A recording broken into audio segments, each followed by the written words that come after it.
I was paid on the PR internship I did. I got paid for food and expenses, but that's it. I mean, I didn't get paid for my time there, which is obviously what's normal or considered normal.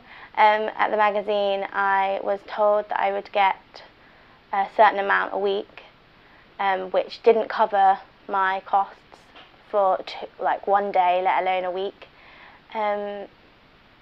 And when I left, I gave them my details and I never got paid. But I felt that I didn't want to. I emailed them once to say, look, here's my details again, just in case you didn't get them.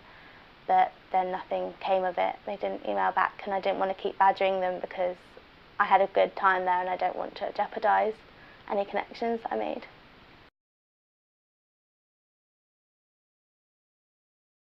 Not unless I win the lottery or my parents win the lottery. I mean, after I graduate, I'm going to need to find a full-time job, because even if I can't afford to live in London, so I'd have to go back with my parents, and that's even further away from central London, which where most internships are.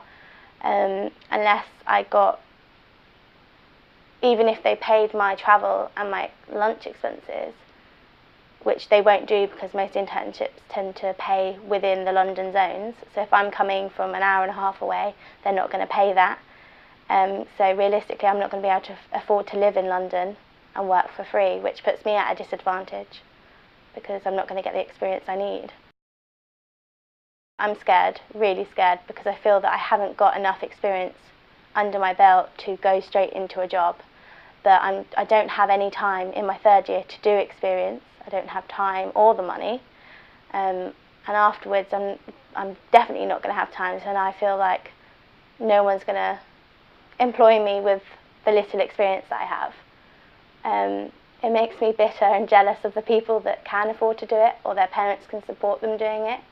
If my parents could support me or pay for my rent or pay for my travel, then I would be able to do it.